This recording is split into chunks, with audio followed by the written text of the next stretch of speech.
Olá galera, meu nome é Wesley, sou professor de filosofia no ensino médio e o tema da nossa aula de hoje é metafísica na escolástica. Depois de nós termos estudado um pouco da filosofia pré-socrática, passando por Parmênides e Heráclito, nós adentramos na teoria das ideias de Platão e em seguida falamos um pouco da filosofia primeira de Aristóteles. Chegamos por fim nesta filosofia medieval, que é dividida, como vocês podem ver, em dois momentos específicos.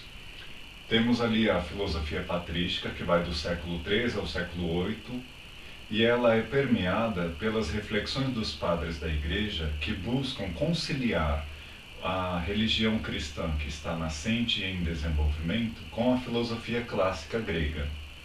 Nós também temos em seguida, a partir do século IX até o final do século XIV, a filosofia escolástica. Essa filosofia escolástica ela tem como temas principais a tentativa de conciliar a fé e a razão, também abordando questões lógicas e principalmente a relação da linguagem e da realidade. Um tema muito recorrente, que começa a ganhar corpo dentro da metafísica nesse período da escolástica, são os estudos gramaticais, que começam a ser desenvolvidos ali no século IX. Esses estudos gramaticais, eles foram particularmente cultivados nesse período e permitindo ingressar progressivamente no mundo dos signos linguísticos, resultando também em uma madura consciência da relação entre linguagem e realidade. Também temos ali em seguida a questão da dialética. A dialética, ela estando relacionada aos estudos gramaticais e seu posterior desenvolvimento, a dialética levou ainda mais à exaltação da razão. Identificada também com a lógica e, portanto, com a razão em exercício, a dialética impõe o rigor da investigação, que se concretiza na análise dos termos e do discurso, através de um exame crítico do processo de imposições das palavras ou termos, as coisas designadas e pela identificação do papel que tais palavras desempenham na estrutura ou no contexto do discurso. A relação entre linguagem e realidade está no centro dos estudos gramaticais e da dialética, e constitui o elemento essencial da questão dos universais, vivamente debatida no século XII por suas implicações tanto linguísticas, quanto gnoseológicas, quanto também teológicas. O tema que nós vamos dar bastante foco nesta aula é justamente esse problema dos universais, que também ficou conhecido como querela dos universais, ou seja, um embate sobre essa questão dos universais. O problema dos universais, com efeito, diz respeito à determinação do fundamento do valor dos conceitos e termos universais. Por exemplo, o termo animal e o termo homem. Apesar de ser um único termo, eles são aplicados a muitos indivíduos, a múltiplos indivíduos diferentes, mas que provavelmente devam conter dentro de si alguma essência ou algo em comum. De um modo mais geral, trata-se de um problema que diz respeito à determinação da relação entre as ideias ou as categorias mentais, expressas com termos linguísticos, e as realidades extramentais. Ou, em última análise, é o problema da relação entre as palavras e as coisas, entre o pensamento e o ser. O problema envolve, portanto, o fundamento e a validade do conhecimento e, em geral, do saber humano. Podemos ainda reformular a questão do seguinte modo: os universais são em si, eles são na realidade ou eles são na nossa mente? Para responder a essa pergunta, nós tivemos algumas soluções propostas por diversos pensadores que refletiram sobre essa temática durante este longo período. E a primeira solução que nós vamos abordar é a solução nominalista. O principal expoente desta solução é o filósofo e teólogo francês chamado Rochelin de Compiègne, que nasceu em 1050 e morreu provavelmente em torno de 1125. Em sua opinião, os universais ou os conceitos universais não têm nenhum valor, nem semântico, nem predicativo, não podendo se referir a nenhuma coisa, dado que todas as coisas existentes são singulares e separadas e nada existe além da individualidade. Trata-se de uma teoria que, negando qualquer valor aos universais, revela-se fundamentalmente cética, porque ainda anula alguns instrumentos do conhecimento humano, o qual se torna simples atividade analítica de fatos concretos e individuais, incapaz também de ascender a níveis de caráter geral. Para Rochelin, os universais seriam simples emissões de vocábulos, sem que os termos universais remetam ao algo de objetivo. Portanto, assim, a abordagem nominalista vai dizer que os universais são meros nomes, não possuem valor algum. Em seguida, também temos uma solução proposta chamada de realismo exagerado. O principal expoente desta abordagem é um outro filósofo chamado Guilherme de Champeaux, um filósofo francês, também teólogo e bispo da Igreja Católica. Guilherme de Champeaux, ele vai expor que o realismo exagerado é a tese segundo a qual os termos universais são entidades metafísicas subsistentes. Significa dizer que elas existem em si mesmas.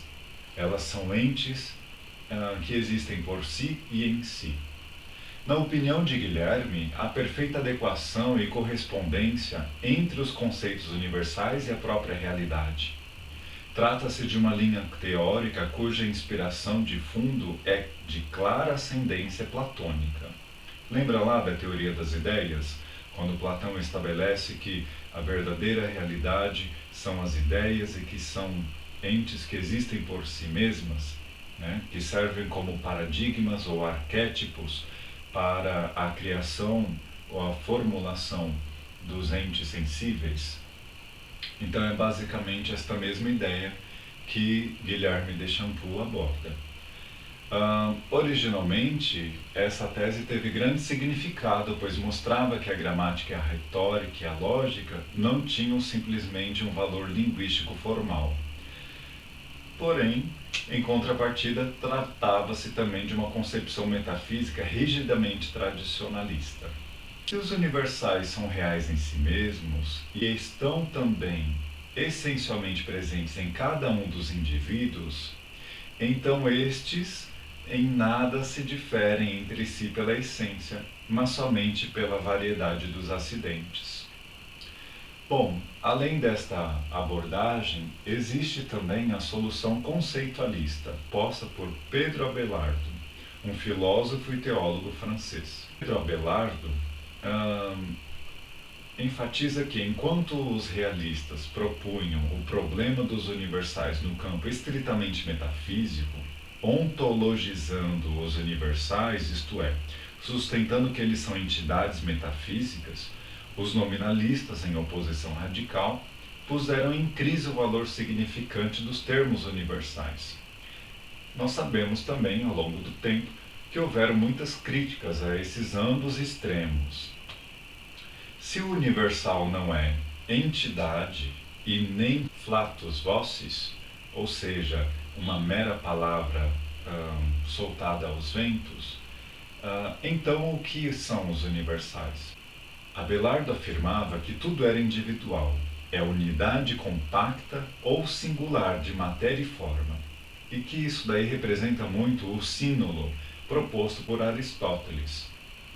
Apesar disso, pelo pensamento, a razão humana tem o poder de distinguir e separar os diversos elementos que subsistem unidos na realidade. Analisando e comparando os diversos seres singulares no processo cognoscitivo abstrativo, a razão está em condições de captar entre os indivíduos da mesma espécie um aspecto peculiar que eles compartilham. E nessa semelhança ou status comunes, essa semelhança pode ser captada pelo intelecto, e se baseiam em conceitos universais, que, diferentemente dos conceitos singulares, não nos dão a forma própria e determinada dos indivíduos, mas somente a imagem comum de uma pluralidade de indivíduos. Assim, para Abelardo, os universais são conceitos abstratos que estão na nossa mente. Outra solução existente é a solução tomista ou realismo moderado, proposta por Tomás de Aquino, um filósofo, teólogo e padre dominicano. Tomás de Aquino vai dizer que o universal ele existe das três formas.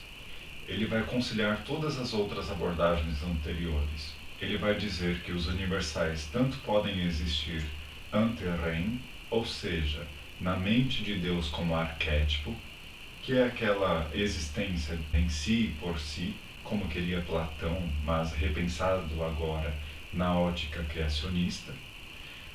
Também podem existir como em ré, isto é, nas coisas, como forma que estrutura ontologicamente os indivíduos, como queria Aristóteles, embora repensado na ótica também criacionista, lembrando aquela questão das essências que estão nas próprias coisas. E os universais também podem existir como post-rem, ou seja, como conceito mental, como propunha Abelardo.